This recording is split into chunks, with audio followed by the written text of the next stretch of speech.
안녕하십니까.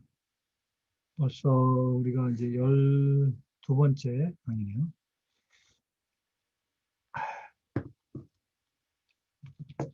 벌써 이제 마무리 단계에 들어갔는데,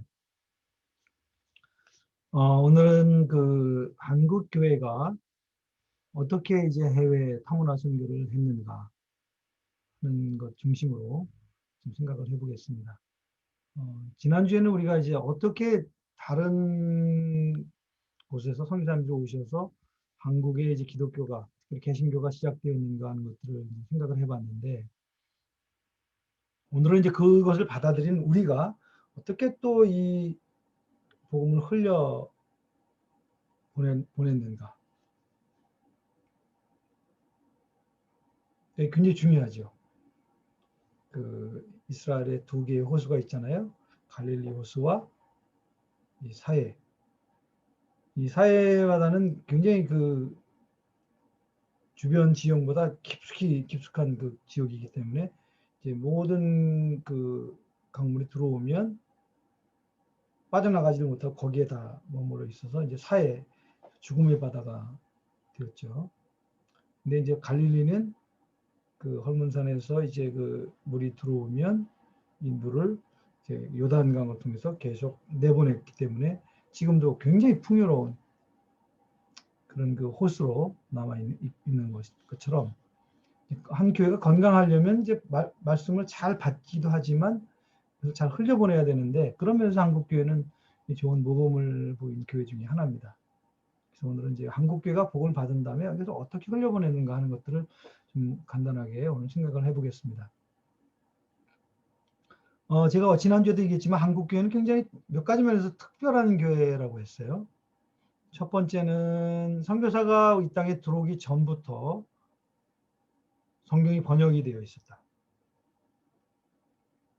기억하시는지 모르겠는데 그 스코틀랜드 성서공회 소속 선교사였던 존 로스 목사님이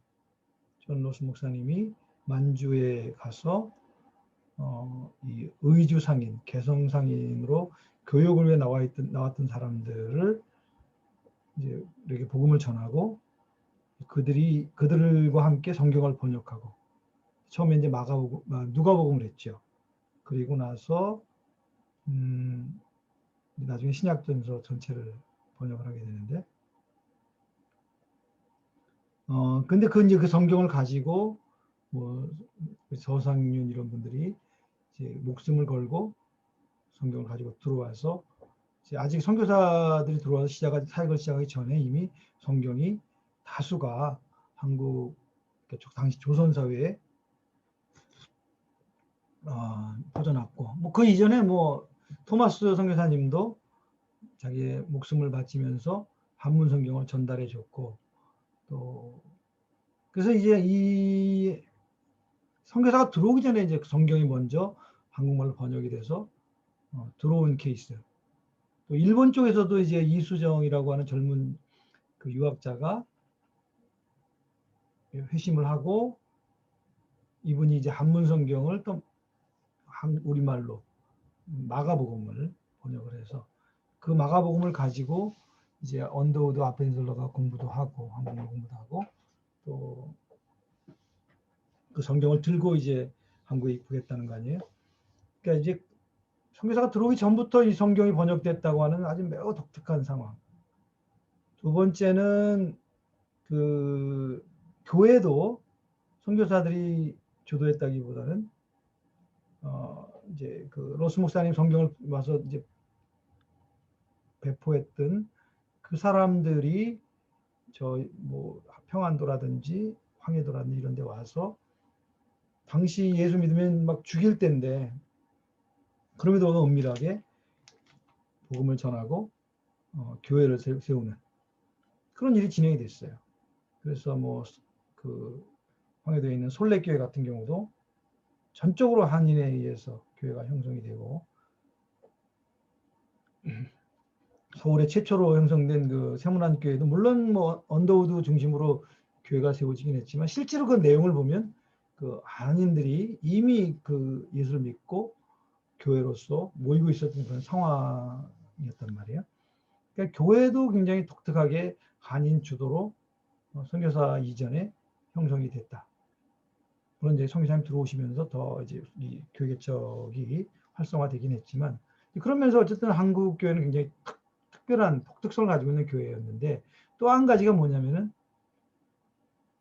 이 한국 교회 초기부터 아주 미약할 때부터 다른 문화의 선교사를 보내는 그런 전통을 가지고 있는 교회다. 그러니까 세 가지 면에서 굉장히 독특하죠.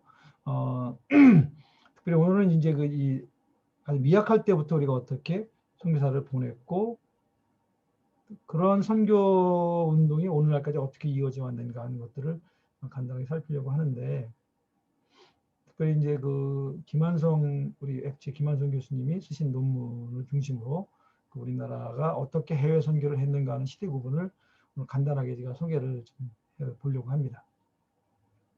자, 우리가 이제 PPT를 제가 같이 사용하면서 했으면 좋겠어요. PPT를 좀 띄우면서 같이 하겠습니다.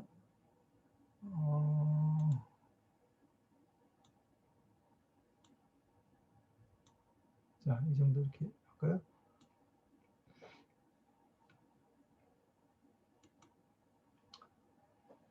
우리 김한성 교수님이 이제 아마 학위 논문이셨을 것 같은데, 한국 교회가 어떻게 이제 타문화 선교를 계속 해왔는가 하는 것을 역사적으로 이렇게 잘 정리를 하셨습니다.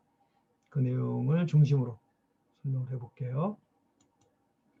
뭐 이제 우리 김한성 교수님 이전에 강승삼 선교사님이라고, 이분은 이제 장로교 합동 측 소속이고 선교지에서는 SIM이라고 하는 선교단체에서 사역을 하셨어요. 나이지리아에서 사역을 하셨고, 이제 들어오셔서 이제 국내에서 이제 장로교 총신의 선교대학원도 하시고,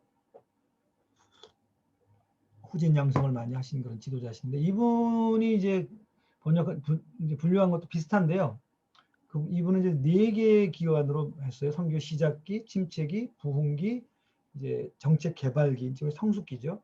4가지로 나눴고, 1907년에 동로에 세우면서 이기풍 목사님을 제주도로 보냈는데, 그것을 이제 한국교회 선교 타문화 선교의 시작으로 봤어요. 그리고 이제 시작기는 37년 방지일 목사님을 중국에 파송하면서 이제 끝이 나고, 그 다음에 이제 선교의 일종의 암흑기라고 해야 되겠죠. 침체기가 38년부터 한 66년까지로 봤어요. 그래서 이 기간 동안 이제 제2차 세계대전이라든지 6.25 한국전쟁이라든지 전쟁 속에서 교회가 침체되고, 또 이제 타문화 선교를 할 수 없는 그런 상황 가운데서 이제 침체기를 겪었고요.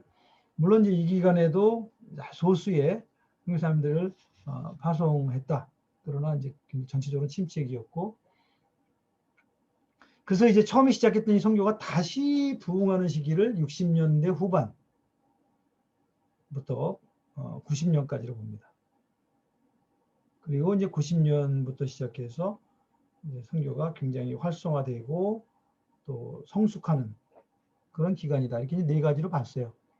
김한성 교수님도 크게 다르진 않은데 조금 다르게 이제 시대 구분을 해서 설명을 했는데, 어쨌든 이런 내용도 있고 김한성 교수님 내용도 있다는 걸 짐작 이제 마음에 두고 김한성 교수님이 시대 구분한 것을 보면 좋을 것 같아요. 김한성 교수님이 이제 시대 구분을 하는 고려 요소로서 한국교회 성장과 이게 선교가 맞물려 있기 때문에 한국교회가 어떻게 성장했는가 하는 것들을 쭉 이제 이야기를 했습니다. 1890년대, 그러니까 알렌 선교사가 들어온 1884년을 기준으로 하면 한 6년 정도 지났을 때에 0.1%.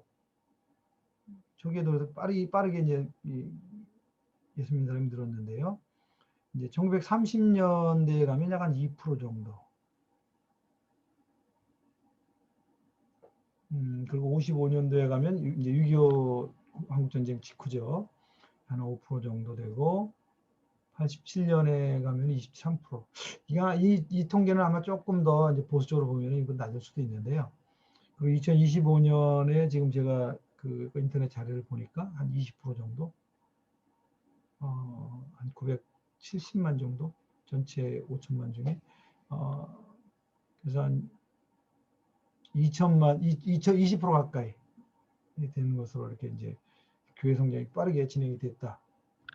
그와 함께 이제 한국 교회에서 선교사를 보내는 일도 늘어나게 됐는데, 1912년부터 45년까지 한 그 기간으로 봤고요. 그다음 60년대가 있었고 70년대, 그리고 이제 80년대 이후 오늘날까지 이렇게 크게 시대 구분을 해서 얘기를 했고, 또 이 간에 이제 경제가 중요하잖아요. 선교사를 보내려면 뭐 신앙적인 열정도 중요하지만 특별히 이제 다른 문화의 선교사를 보낼 때는 이 경제가 발전해서 그 선교사들을 후원할 수 있어야 되니까요. 그런 면에서도 한국이 빠르게 경제 성장을 함께 했다. 뭐 저희 신앙의 관점에서 보면은 선교하는 교회를 향한 하나님의 축복이다, 이렇게 우리가 볼 수 있는데요. 그리고 이제 정치나 외교의 변화, 특별히 이제 88년 올림픽하고 90년 여행 자유화라고 하는 이 두 개의 그 사건이 굉장히 큰 역할을 했죠. 물론 그 이전에 87년에는 또 그 뭐랄까 민주화, 대통령 직선제를 중심으로 한 민주화가 되면서 이제 한국 사회 전반적인 변화들이 선교에 어떤 그 긍정적인 영향을 주게 됐다, 이렇게 볼 수 있겠어요. 그래서 이제 김한성 교수님은 첫 번째 일기를 이제 한국교회 선교의 시작기를 1912년부터 55년까지. 그래서 아까 1907년에 이기풍 목사님 보낸 거는 그때 당시는 타문화권이었는지 모르지만 지금 보면 이제 제주도는 뭐 우리나라의 일부니까 그것을 만약에 뺀다고 하면 1912년에 그때 이제 장로교 총회가 결성되는 해인데 그때 최초로 타문화 선교사를 다른 문화, 이때는 이제 중국을 향해서 보냈죠. 그래서 이제 다문화 선교사를 1912년으로 보고 이제 55년 6.25 직후까지 이 한국교회 타문화 선교의 어떤 그 시작하는 기간이다, 이렇게 볼 수 있겠습니다. 1912년에 이제 그 총회 결성 기념으로 중국에 선교사를 파송하기로 결정했고, 준비를 해서 1년 뒤에 1913년에 박태로, 김영훈, 사병순 이런 선교사님들이 실제로 파송이 됩니다. 그래서 이제 중국 산동성에 가서 중국 교회 소속으로 들어가서 중국 교회의 지도 아래서 교회 개척도 하고 하는 사역을 했습니다. 그래서 이제 그 1937년에 방지일 선교사를 파송하는 것을 마지막으로, 그 중간에 또 이제 그 중간에 이분들이 돌아오기도 하고 파송도 하고 그래서 몇 명이 더 있었는데요. 어쨌든 간에 방지일 선교사님 마지막으로 파송이 되면서 선교사 우리 한국교회의 타문화 선교의 처음 시작기가 이제 이렇게 진행이 됩니다. 주로 이때는 이제 교단 선교부가 했고요. 장로교죠, 특별히. 그리고 아까 제가 중국 교회 소속으로 보내서 거기서 이제 선교를 했어요. 그리고 일제가 계속 그 기독교의 활동을 이제 방해하는 그런 시기였는데, 그런 어려운 상황 속에서도 계속 타문화 선교에 참여했고, 그것이 이제 한국교회 타문화 선교의 어떤 시작이라고 볼 수 있어요.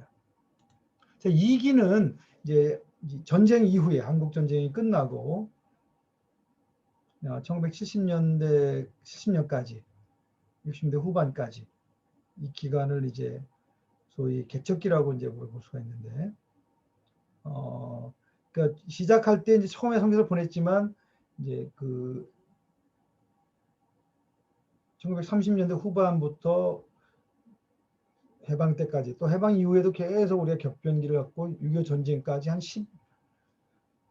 15년 정도를 굉장히 그 선교가 이제 선교를 할 수 없는 그런 침체기였죠. 그래서 이제 55년 항전이 끝나고 조금 이제 안정이 되면서 다시 처음 우리가 가졌던 그 타문화 선교의 전통을 되살려서 이제 선교사를 다시 보내기 시작하는 그 기간이라고 볼 수 있습니다. 이때는 이제 크게 우리가 알려져 있는 게 세계단체인데요. 장로교단, 지금으로 치면 아마 통합측일 것 같아요. 그때는 아마 통합합동이 갈라지기 전인가 모르겠는데, 어쨌든 간에 최찬영이라는 선교사님하고 김순이라는 선교사님을 1956년도에, 그때는 우리나라 정말 세계에서 가장 가난한 나라일 텐데, 그때 두 분의 이제 선교사를, 또 그 외에도 뭐 한두 분이 더 있다고 제가 알고 있는데, 태국으로 보냈습니다. 그래서 최찬영 선교사님 같은 경우는 이제 정서공회 사역으로 성경 배포하는 그런 사역을 했고요. 김순희 선교사님은 교회 개척하는 사역으로 해서, 이제 뭐 두 분 다 이제 제 태국 선교사 선배신데, 김순희 선교사님 경우는 굉장히 많은 교회를 개척했어요. 그때 정말 열악한 상황이었는데, 한국 교회가 제대로 후원도 못 해가지고 나중에 이제 그 교단 선교부를 사임을 하죠. 뭐 보내놓고 제대로 우리가 관리나 지원을 못했으니까요.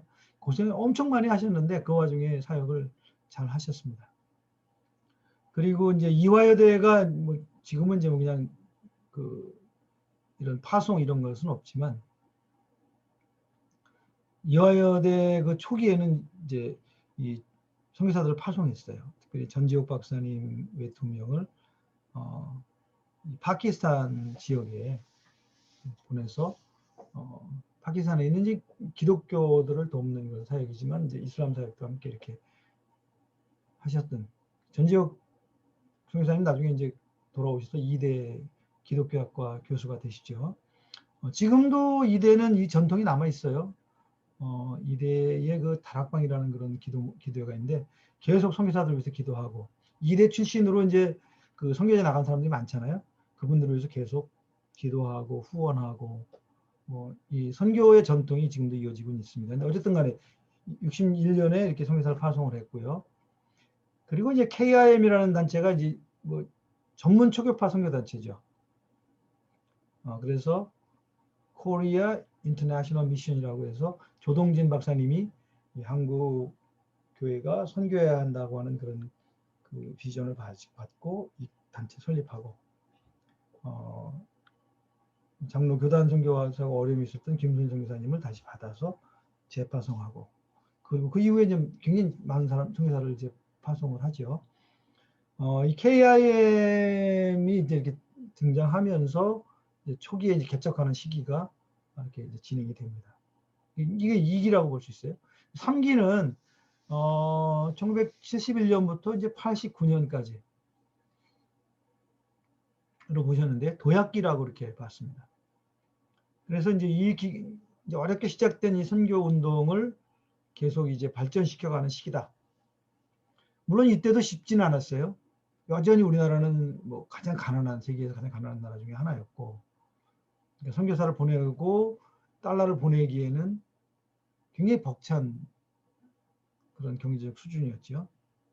그리고 이때는 해외에 나가는 게 굉장히 어려웠어요. 아마 남북 대치도 있었고 그래서 그런지 몰라도, 해외에 나가는 그 비자가 뭐예요? 여권을 얻는 게 어려웠어요. 여권. 지금은 뭐 구청에 가면은 그 하루 만에 그냥 모든 사람이 여권을 받잖아요. 근데 이때는 이 한국 사람이 해외에 나가려면 굉장히 어려웠습니다. 여권을 받았다 그러면 이게 특수계층이에요, 한국 사회에서. 그러던 시절이었어요.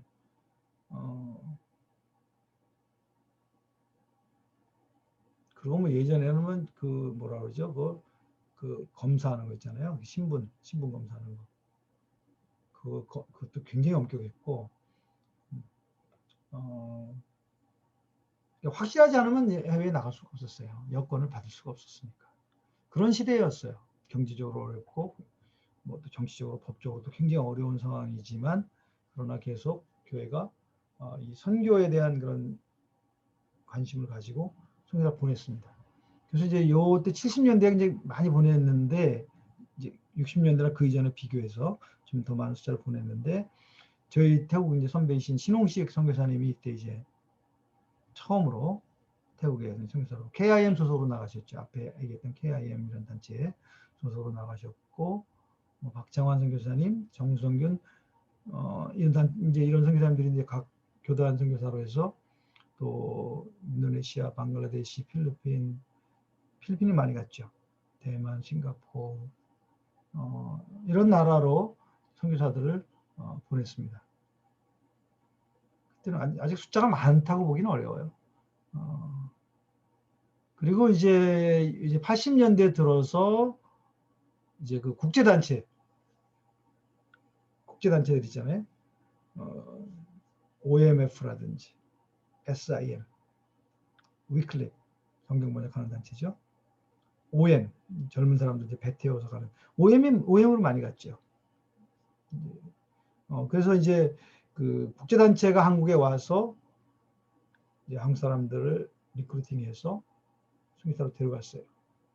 이제 그 경우는 이제 국제단체니까 조금 더 이제 여권이 나오기가 좀 수월한 그런 그 면이 있었기 때문에 국제단체들이 와서 이제 또 많은 선교사들을 이제 리크루팅했고, 이분들이 이제 나중에 지도자가 됐죠. 한국교회 초기 지도자가 됐는데, 그리고 나서 1988년에 이제 서울 하계 올림픽이 열리게 되면서 이게 결정적인 계기가 됩니다. 우리나라가 그냥 그 남북 대치라고 하는 그런 그 상황 때문에 나중에 꽉 닫힌 나라였다가 올림픽을 계기로 나라가 이제 이렇게 열린다고 할까요? 외국과의 협력이라든지 또 한국 국민들이 해외에 나가는 것, 외국 사람이 국내에 들어오는 것, 이런 부분이 이제 굉장히 편안하게, 수월하게 되는 그런 상황이었습니다. 이게 이거를 도약기 또는 3기 이렇게 얘기를 합니다. 그래서 이때 이제 그 서서히 선교사들 더 보내려고 하는 그런 움직임, 운동들이 진행이 됐다 이렇게 볼 수 있겠어요. 4기는 이제 팽창기입니다.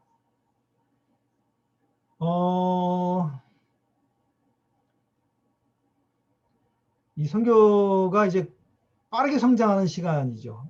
1988년 올림픽 이후부터 2000년대 초반까지 최근까지도 빠르게 성장을 했지만 어쨌든 이 팽창기로 봤습니다. 4기. 그래서 제일 결정적인 게 아까 얘기했지만 말씀드렸지만 90년도에 여행 자유화, 그리고 그 전에 1988년에 서울 올림픽 성공적인 개최를 했죠. 뭐 이런 것들을 통해서 우선 정부가 법적인 제재들을 많이 풀었고, 그러면서 또 이제 교회 안에 이게 이제 하나님 섭리인데 한국 교회 안에 젊은이들을 선교로 이렇게 동원하는 그런 그 운동들이 생기기 시작했어요. 대표적인 게 이제 선교한국 운동이죠. 1988년도에 이제 처음 이 대학생 청년들의 선교 운동을 이제 시작했습니다. 이게 이제 미국의 얼바나라고 하는 IBF라는 단체 중심으로 하는 그 미국 그 선교 운동, 청년 선교 운동이 있는데요. 얼바나 회의라고. 그 대회를 이제 한국으로 가져온 거죠. 그래서 2년에 한 번씩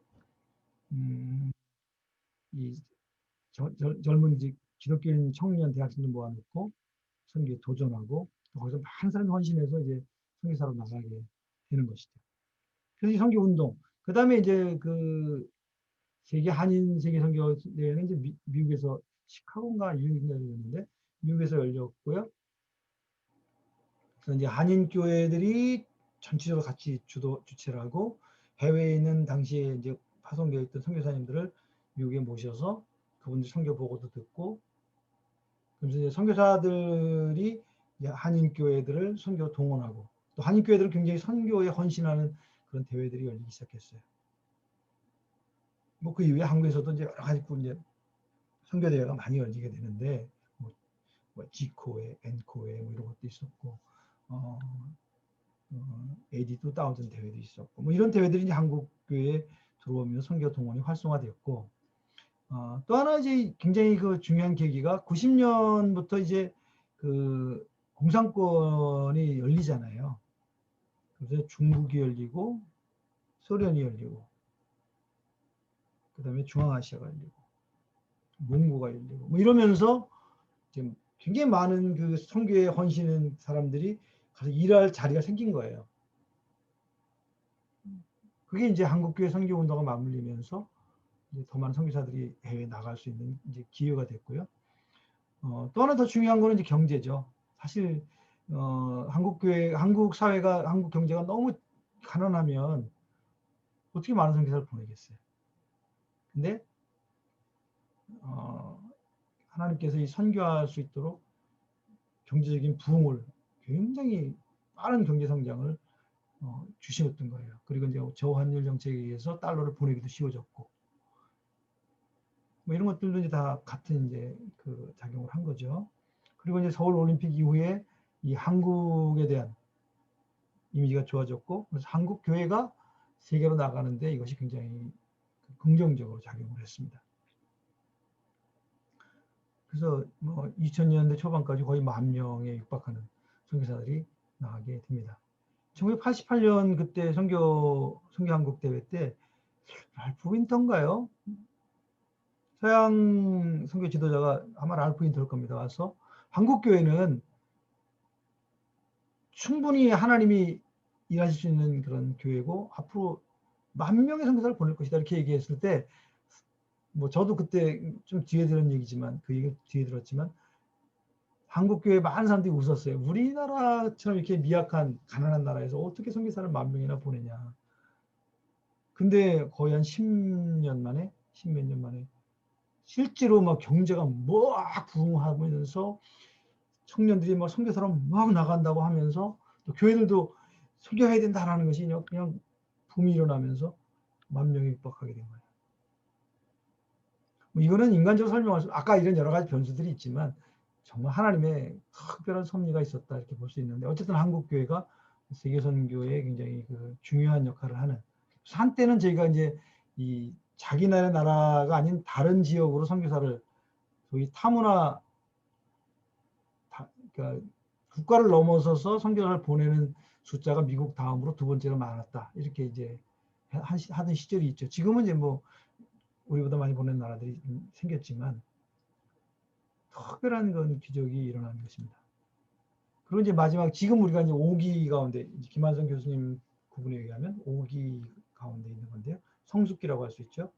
그래서 이제 선교사들 초기에는 선교사를 보내는 데만 관심이 있었다면은 이제 보내놓고 나서 보니까 이제 중도에 어려움을 겪는 사람도 있고 실패한 사람도 많이 생기고 그러니까 우리가 조금 더 이게 성숙해야 되겠구나 이 선교 운동에 선교 훈련에 대한 관심도 생기고 또 선교사들 현장에서 일할 때 멤버 케어 자녀 교육은 어떻게 해야 되고 부부관계가 어려우면 어떻게 해야 되고 경제적인 건 어떻게 해야 되고 또 뭐 아프거나 뭐 사고가 나거나 이랬을 때 우리가 어떻게 해야 된다 하는 그 이제 다양한 경험들을 하게 되면서 멤버 케어에 대한 그런 관심들이 생기고 또 실제로 선교사들이 가서 교회 개척하고 할 때 처음에는 이제 가서 뭐 조금 전하면 되지만 교회들이 좀 생겨나고 이들을 어떻게 현지의 건강한 기독교로 정착시킬 거냐 뭐 이런 그 선교 정책 다양한 선교 정책과 전략이 논의되는 그런 이제 기간이 이 기간이다 이렇게 볼 수 있고요. 지금도 사실은 계속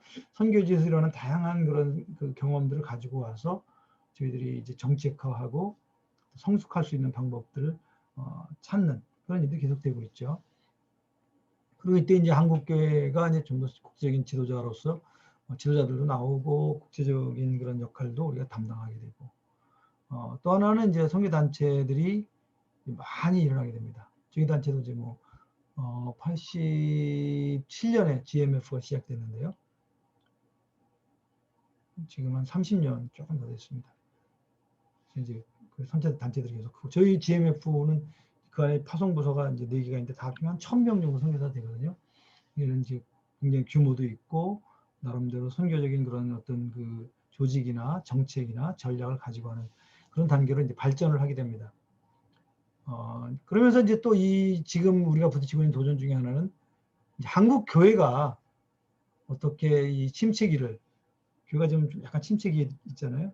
침체기를 극복하면서 이 선교 운동과 함께 성장할 걸 것이냐, 선교적인 교회로 더 성숙해 갈 것이냐 이런 것이 큰 도전으로 남아 있다고 볼 수 있습니다. 자, 이것이 지금 우리가 있는 그 성숙기의 상황이고 또 도전이다 이렇게 볼 수 있겠어요. 이게 이제 김한성 교수님이 대체로 이제 보여주신 하신 시대 부분인데, 자, 이거는 제가 이제 인터넷에서 찾은 그 통계인데요.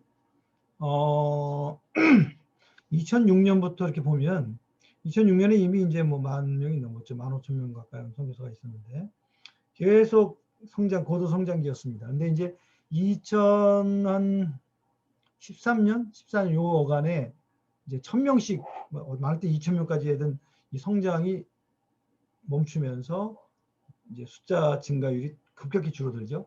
2010년에는 뭐 거의 제로고 지난해에는 46명이 늘었다 이렇게 이제 나오잖아요. 그러나 전체적으로는 계속 성장하면서 약 한 28,000명 정도의 그 한인 선교사가 이제 해외에서 사역하고 있는 것으로, 타문화 사역, 국내에도 이제 타문화 사역하는 분들은 포함되겠죠. 그래서 이제 그 타문화 선교사로 사역하고 있다. 근데 이제 요 2016년 이후에 보면은 거의 뭐 선교사 숫자는 정체하거나 아마 줄어들 겁니다. 올해 많이 줄어들 것 같아요. 왜냐하면 중국에서 굉장히 많은 선교사님들을 이제 추방을 했고, 또 동시에 이 코로나 바이러스 사태로 이제 원하지 않는 그런 그 선교사 뭐랄까요, 사역을 이제 마감하는, 중단하는 그 선교사들이 많이 생겼기 때문에 아마 조금 숫자는 줄지 모르겠는데 대략 한 28,000명 정도 수준이 지금 현재 한국교회가 보낸 선교사 숫자다 이렇게 보시면 되겠고요. 이거는 교단 선교부하고 선교단체의 비교인데요. 비슷해요. 교단으로 나간 분들이 한 43%, 선교단체가 56% 이런데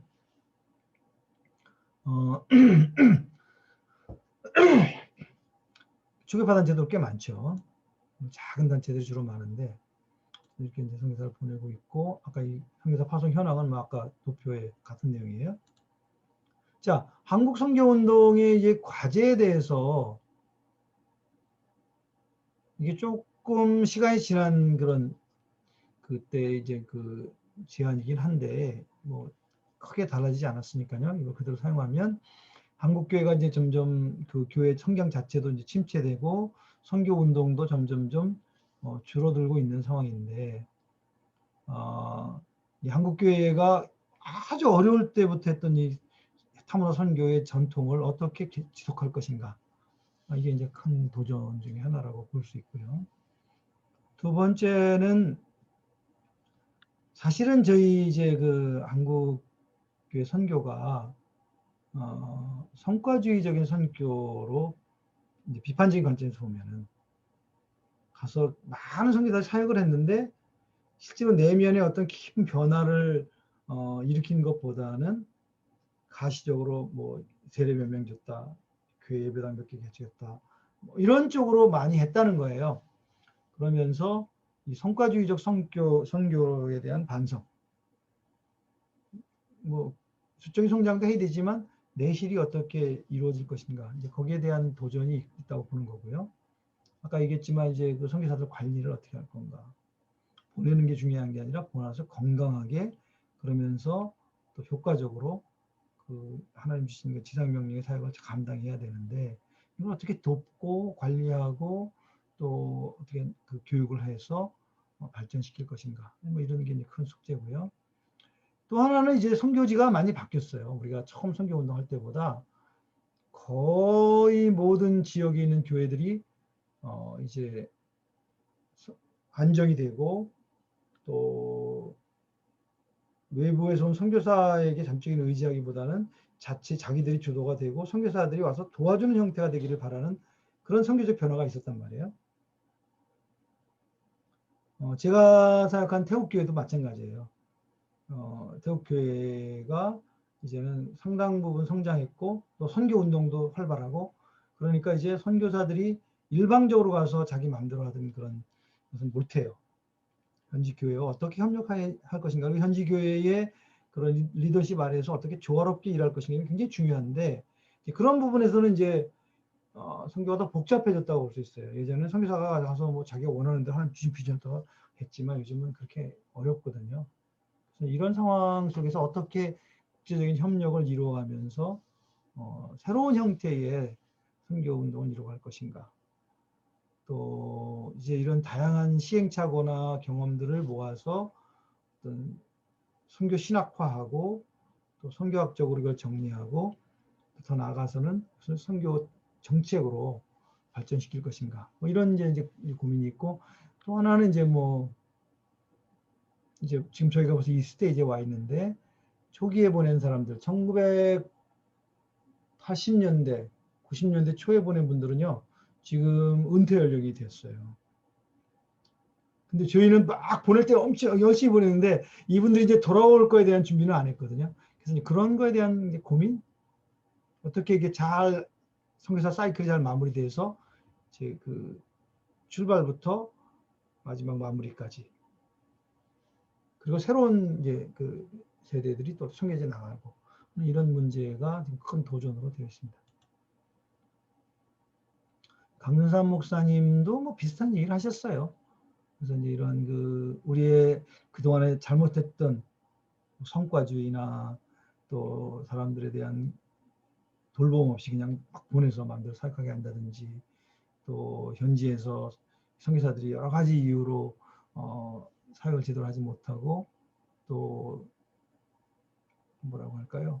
도덕적인 실패를 할 수도 있고, 이런 것들에 대해서 우리가 다시 되새겨보면서 좀 더 성숙한 선교를 어떻게 해야 될 것인가, 이런 고민들이 있고요. 뭐 요즘에는 이제 그 국내에 이제 외국인들이 많이 들어와 있으니까 또 다문화 가정도 워낙 많고요.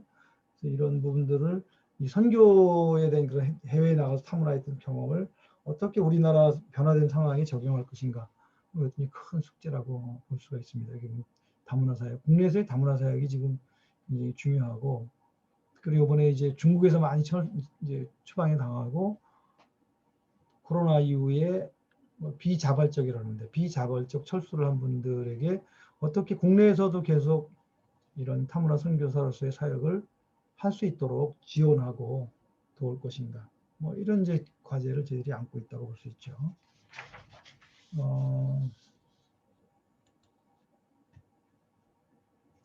저희는 굉장히 많은 잠재력을 가지고 있는 교회죠. 네비우스나 초기 교회들의 선교에 대한 열정, 또 한국교회가 굉장히 희생적으로 자신을 들여서 주님을 섬기는 영성, 문화에 대한 적응력, 또 성장하는 교회의 경험, 도시 선교의 경험, 복음의 상황의 영역, 뭐 이런 것들이 한국 선교사들의 잠재력인데, 이런 그 한국 교회의 거대한 변화, 세계적으로도 이제 큰 변화죠. 이번 코로나 사태도 그렇고, 이런 속에서 한인 선교사들이 우리의 잠재력을 잘 발휘해서 계속 세계 선교에 어떻게 기여할 것인가, 뭐 이런 고민을 우리가 할 때가 아닌가 싶습니다.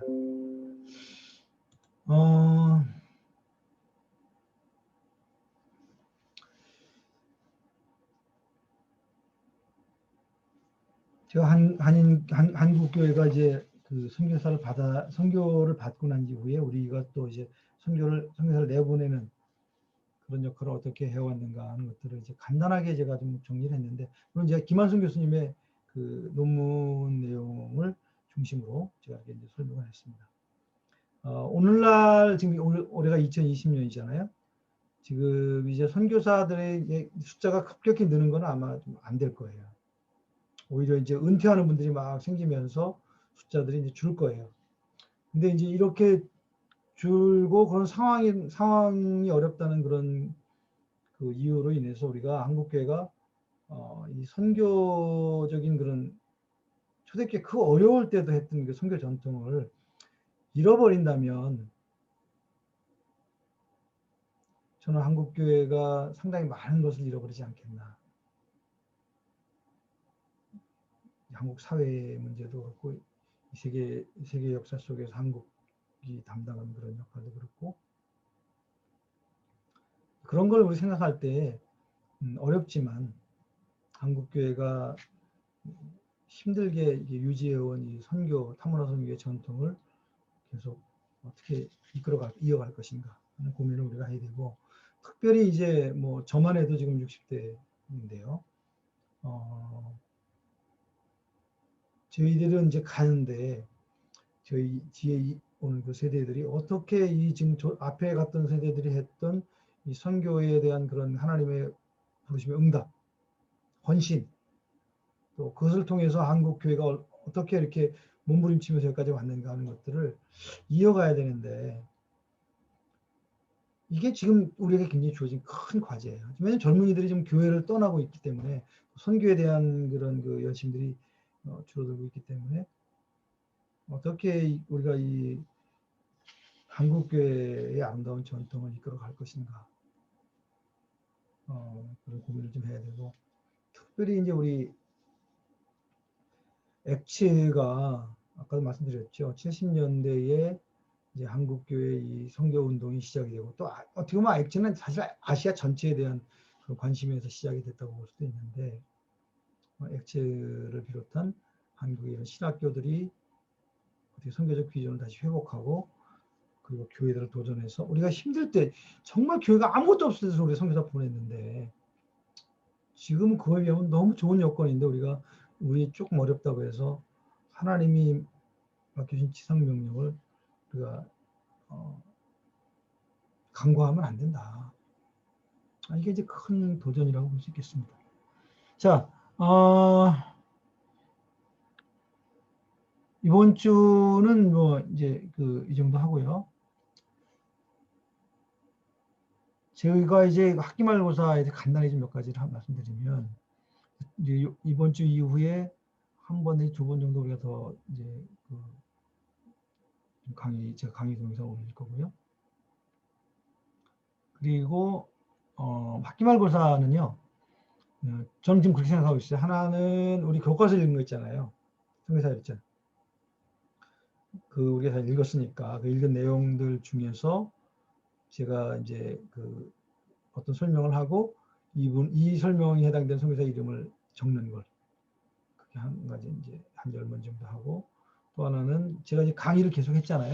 그리고 이제 강의안을 제가 계속 이제 올려드렸는데, 이 강의 내용을 중심으로 한 10문제 정도 그렇게 하겠습니다. 그리고 그러나서 이제 뭐 여러분에게 지금 주관적으로 좀 글 쓰는 거를 한두 개 지금 저희 하려고 합니다. 방식은 한 이틀 정도 제가 시간을 드리려고 해요. 그래서 주일날 저녁 때 이틀 아니면 3일 좀 일찍 문제를 드리고, 그리고 여러분들이 답을 써서 제가 이제 문제를 올리면 그걸 프린트해 가지고 거기다가 손으로 답을 쓰시면 좋을 것 같아요. 답을 쓰고 그 쓴 답을 사진을 찍든지 뭘 해가지고 저한테 이메일로 이제 답안지를 보내주시는 거죠. 그런 방식으로 하여튼 해보겠습니다. 그래서 여러분들 지금 동영상 강의하고 우리가 읽었던 책, 그 두 가지를 다시 한번 잘 정리를 하시면 좋겠다 싶습니다. 뭐 이제 마무리가 다 됐는데요. 다들 수고 많이 하셨고, 마지막 끝날 때까지 우리 즐겁게 또 의미 있는 그런 시간이 됐으면 좋겠습니다. 자, 오늘 이 정도 하죠. 네.